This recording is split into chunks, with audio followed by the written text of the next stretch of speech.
Kalau kau bilang Al-Quran tidak cocok untuk ngatur Indonesia, kamu sama dengan bilang Allah tidak cocok jadi Tuhan di Indonesia. Kafir kamu.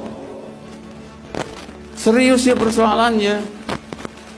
Kalau kau bilang ini Indonesia bukan negara Islam, maka tidak cocok dengan syariat Islam. Artinya apa?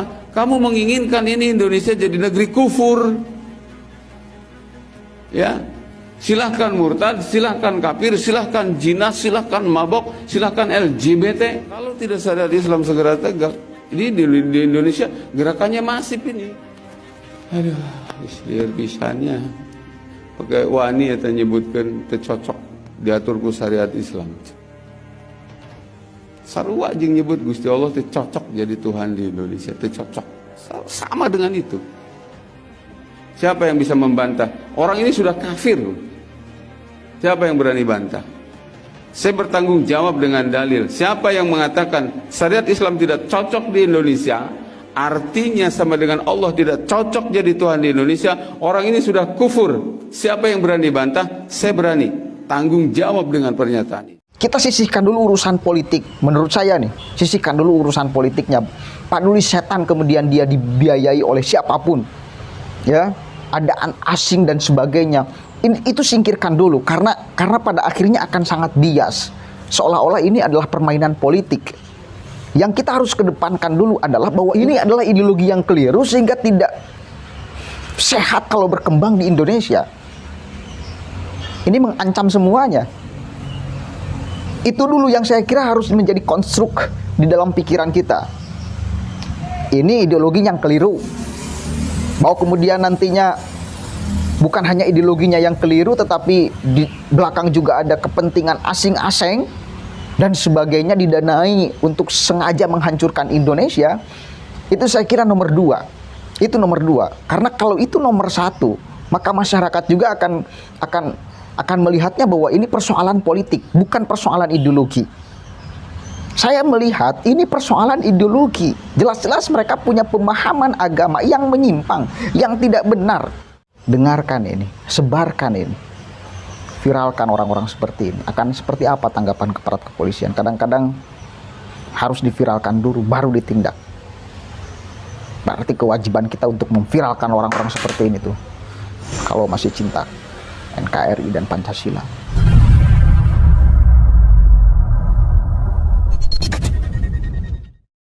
Assalamualaikum warahmatullahi wabarakatuh. Hamdan syukranillah, amma ba'd. Sahabat manusia plural yang saya hormati dan saya banggakan, ini yang membuat saya tidak akan pernah berhenti melawan doktrin yang keliru, pemahaman yang keliru tentang agama, tentang Pancasila.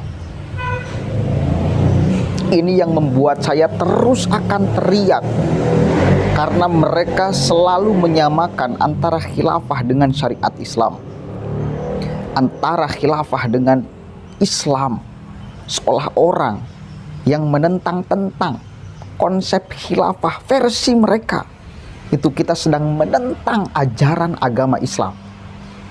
Kita sedang menentang agama, kita sedang menentang Tuhan. Ini kita harus berteriak sangat lantang di sini bahwa kita harus pisahkan mana khilafah versi mereka dan mana agama dan mana syariat Islam. Itu adalah dua hal yang berbeda. Jangan sampai terkonstruk di dalam pikiran kita bahwa khilafah versi HTI dengan syariat Islam itu sama. Itu dua hal yang berbeda. Karena agama, karena syariat Islam jelas tidak memberikan konsep utuh, ya, rumusan baku tentang khilafah. Jangankan di Al-Quran, hadis pun gak ada. Maka ini konstruk ini pertama kali yang kita harus pegang erat-erat agar tidak tertipu oleh doktrin mereka.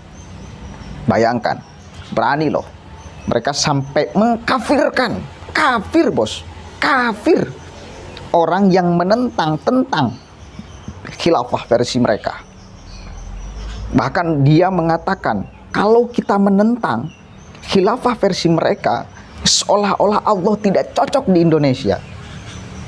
Kalau kita katakan bahwa khilafah itu tidak cocok di Indonesia, khilafah versi mereka ya, khilafah versi HTI ya, kita itu sudah kemudian mengatakan bahwa Allah tidak cocok di Indonesia.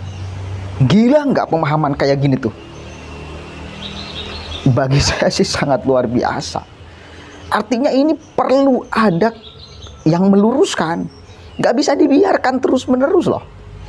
Yang membuat saya miris itu, masih banyak para tokoh politik, khususnya para tokoh politik, yang mengafirmasi bahwa seolah-olah gerakan mereka itu dibenarkan oleh agama ataupun oleh Pancasila. Ini yang membuat mereka itu tambah berani sebetulnya menurut saya. Contoh misal seperti Mustofa Nahrawa yang kemarin, yang debat habis-habisan dengan Gus Islah Bahrawi, yang ternyata ketika Gus Islah Bahrawi membongkarnya, dia juga pernah dideportasi di Suriah dengan Hilal Ahmar. Dia sedang bareng dengan Hilal Ahmar yang terkait dengan JI, jelas jaringannya teroris. Kemudian Fadli John, itu kan para tokoh politisi yang kemudian suka membela gerakan ideologi yang sebetulnya ini berpotensi merusak Pancasila.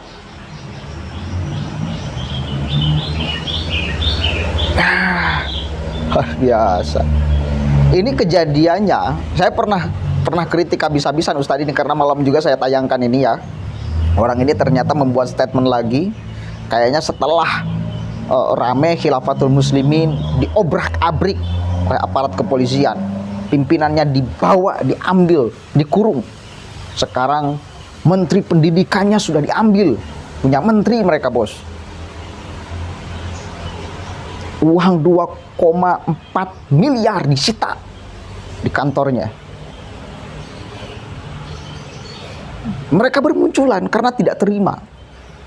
Orang yang punya ideologi yang sama mungkin dibombardir oleh aparat kepolisian.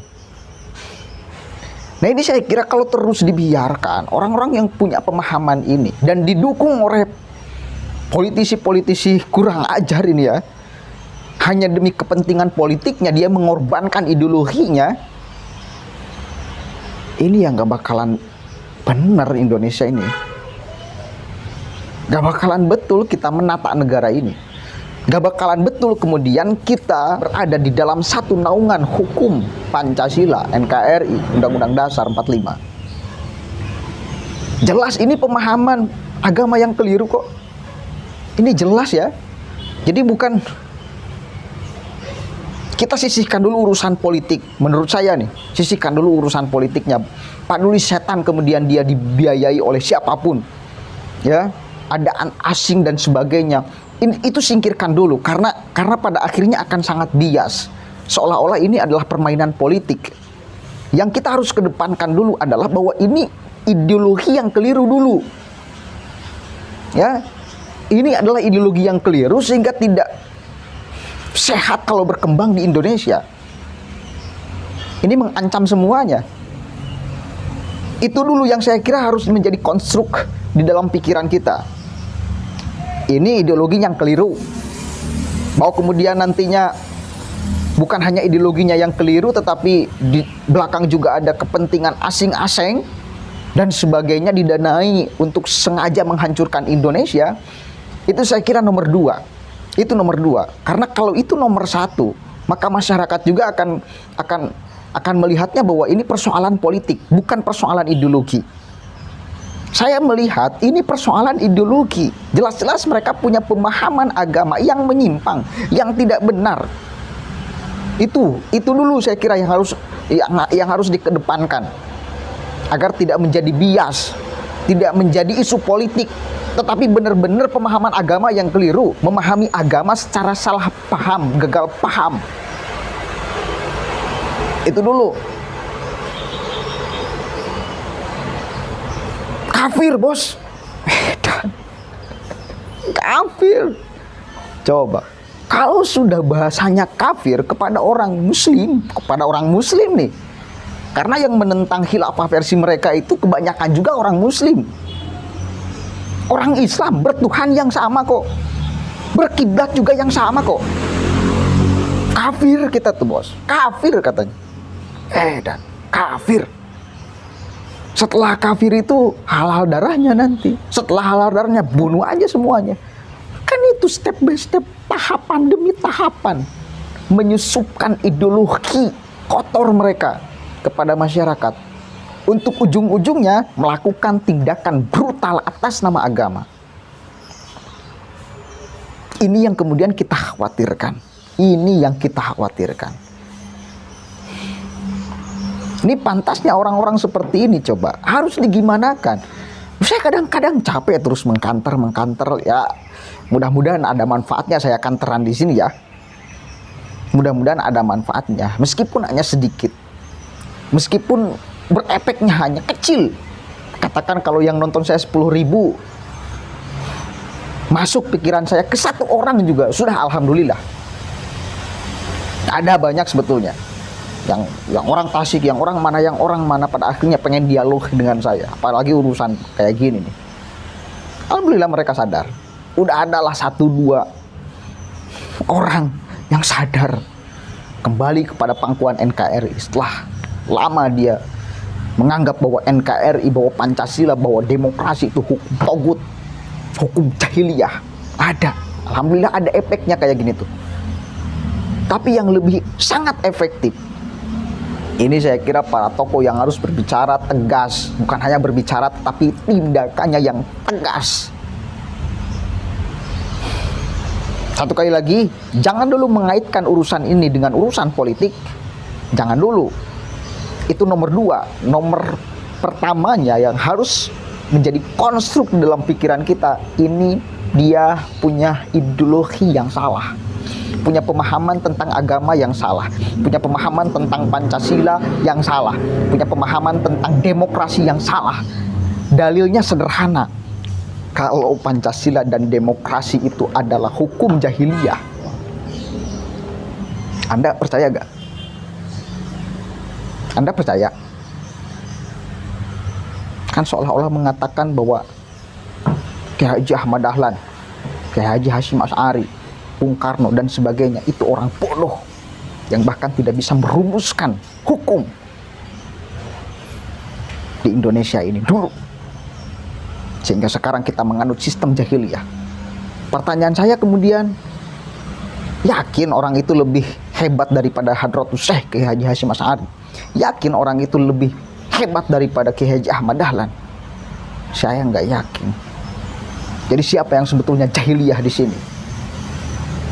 Saya yakin 100% bahwa yang jahiliyah itu bukan Kiai Haji Hasyim Asy'ari, bukan Kiai Haji Ahmad Dahlan yang merumuskan Pancasila, yang merumuskan NKRI, tapi dia, si Ustadz itu yang bodoh, yang jahiliyah.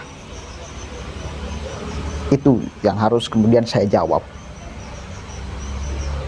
Malam kan dia ngomong, ini demokrasi ini, Indonesia ini, sekarang ini, Pancasila ini, hukumnya jahiliyah. Dengar ini, dengarkan ini, sebarkan ini, viralkan orang-orang seperti ini. Akan seperti apa tanggapan aparat kepolisian? Kadang-kadang harus diviralkan dulu, baru ditindak. Berarti kewajiban kita untuk memviralkan orang-orang seperti ini tuh. Kalau masih cinta NKRI dan Pancasila.